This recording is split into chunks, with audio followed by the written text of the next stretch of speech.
अस्सलामुअलैकुम, welcome to Farheen का kitchen. कैसे हैं आप सब। तो आज मैं बनाने जा रही हूँ चावल की खीर, जो कि खाने में बहुत ही रिच और क्रीमी बनकर तैयार होती है। बिना मावा और बिना खोए के ये खीर हमारी एकदम क्रीमी और गाढ़ी बनकर तैयार होगी और खाने में आप यकीन नहीं मानोगे, बहुत ही टेस्टी बनकर तैयार होगी। तो चलिए बनाना स्टार्ट करते हैं। तो देखिए, आप अगर मेरी चैनल पर नए हो तो मेरी चैनल को लाइक और सब्सक्राइब कर दीजिए और मेरी इसी तरह की वीडियो अपने दोस्त और रिश्तेदारों में ज़्यादा से ज़्यादा शेयर करें। तो चलिए शुरू करते हैं। तो देखिए, मैंने यहाँ पर आधा कप चावल भिगा कर ले ली हूँ। तो ये मैंने चावल ली हूँ ना, ये खीर के स्पेशल चावल है।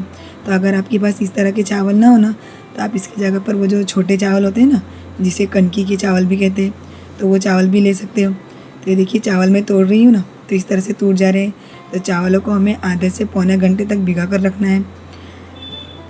चावलों को भिगो कर रखने से ना खीर के अंदर चावल हमारे जल्दी पक जाते हैं। तो ये देखिए, यहाँ पर मैंने ये स्टील का कप ली हूँ ना, इससे मैंने आधा कप चावल ली थी। तो चलिए अब हम चावलों को मिक्सर के जार में पीस लेंगे। तो देखिए, सारे चावलों को मैंने मिक्सर के जार में डाल दी हूँ और मैंने इसमें पानी बिल्कुल भी नहीं डाली हूँ। तो मैं इसे अब दरदरा सा पीस लूँगी। तो ये देखिए, इस तरह से मैंने इसे दरदरा सा पीस ली हूँ। चावलों को पीसने से है ना, खीर में चावल हमारे जल्दी पक जाते हैं। तो चलिए अब हम इसे साइड में रख देते हैं और खीर बना लेते हैं।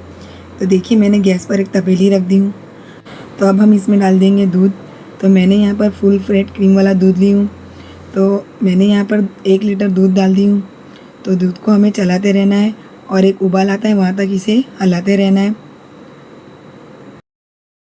तो धीमी आंच पर हमें दूध को ऊपर आने तक उबाल लेना है। तो ये देखिए, हमारा दूध ऊपर आ चुका है। तो अब हम इसमें चम्मच से फिर से दूध को अच्छे से मिक्स कर लेंगे और इस तरह से जो आजू बाजू में दूध हमारे लग जाता है ना, तो उसे भी हमें इस तरह से स्टर करके निकाल लेना है।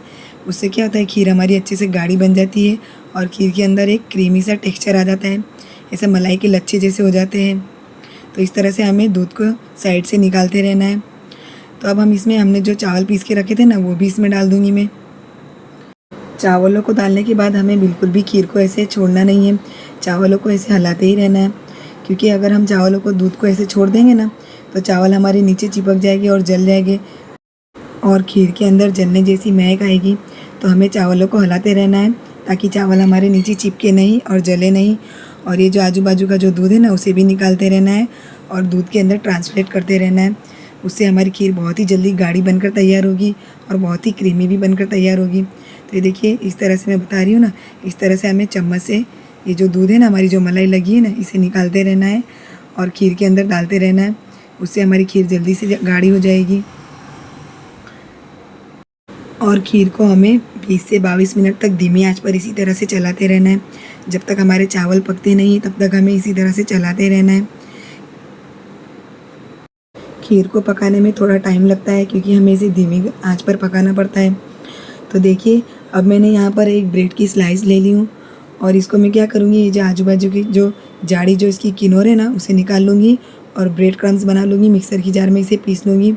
उससे क्या, खीर के अंदर बहुत ही अच्छा एकदम क्रीमी टेक्सचर बनकर तैयार होगा। तो ये देखिए, मैं आपको बता दूँ, चावल हमारे पक चुके हैं।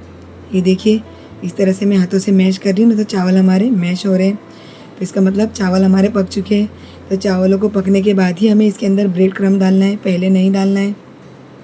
तो एक बार फिर से मैं खीर को अच्छे से चला लूँगी और अब मैं इसके अंदर 1 कप चीनी डाल दूँगी। तो मैंने यहाँ पर 1 लीटर दूध के अंदर 1 कप चीनी ली हूँ। तो देखिए, मैंने इस कप के माप से 1 कप चीनी ली हूँ। तो आप अपने टेस्ट के हिसाब से चीनी कम या ज़्यादा कर सकते हो, लेकिन खीर क्या ज़्यादा मीठी अच्छी नहीं लगती है। तो मैंने यहाँ पर 1 कप जितनी चीनी ली हूँ। अब चीनी डाली है तो इसे भी अच्छे से मिक्स कर लेंगे। तो देखिए, खीर जब हमारी बन जाती है उसके बाद ही हमें चीनी डालनी है, क्योंकि चीनी पानी छोड़ने लगती है ना, तो उससे खीर हमारी जल्दी पकती नहीं है। तो चावलों को गलने के बाद ही हमें चीनी डालनी है। तो ये देखिए, चीनी डालने के बाद खीर हमारी थोड़ी और पतली हो चुकी है, क्योंकि चीनी ने पानी छोड़ दिया है ना, तो उससे खीर हमारी थोड़ी पतली हो चुकी है। तो अब चीनी हमारी पक चुकी है। तो अब मैं इसमें डाल दूँगी, हमने जो ब्रेड क्रम्ब बना के रखा था ना, वो इसमें डाल दूँगी मैं। ब्रेड क्रम्ब डालने के बाद इसे फिर से अच्छे से मिक्स कर लेंगे। तो इस तरह से ब्रेड क्रम्ब डालने से क्या होता है, खीर के अंदर एक गाढ़ापन आ जाता है और एक अच्छा सा टेस्ट भी आ जाता है।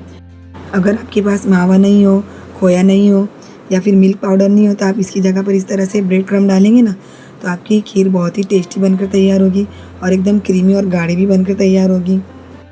तो अब मैं इसमें डाल दूँगी इलायची का पाउडर। तो मैंने इस तरह से छिलटे के साथ ही इलायची को इस तरह से बारीक पीस लिया है। तो उससे क्या होता है, इलायची का बहुत ही अच्छा टेस्ट आता है। इस तरह से छिलके साथ में डालने से इलायची का बहुत ही अच्छा टेस्ट आता है। अब मैं इसमें कुछ ड्राई फ्रूट डाल दूँगी। तो मैंने यहाँ पर काजू और बादाम ली हूँ। आप अपने टेस्ट के हिसाब से ड्राई फ्रूट डाल सकते हो। और अब मैं यहाँ पर खीर को टेस्टी और खुशबूदार बनाने के लिए यहाँ पर मैं वाइट रोज़ एसेंस डाल दूँगी। तो अगर आपके पास वाइट रोज़ एसेंस हो तो डालें, वरना आप डालना स्किप भी कर सकते हो। अगर आपके पास इस तरह से रोज़ एसेंस ना हो ना, तो आप इसकी जगह पर केवड़ा वाटर भी डाल सकते हो। उससे भी खीर के अंदर बहुत ही अच्छा टेस्ट और बहुत ही अच्छी खुशबू आएगी। तो सारी चीज़ों को अच्छे से मिक्स कर लिया है मैंने। अब मैंने यहाँ पर डाली हूँ थोड़े से केसर के धागे।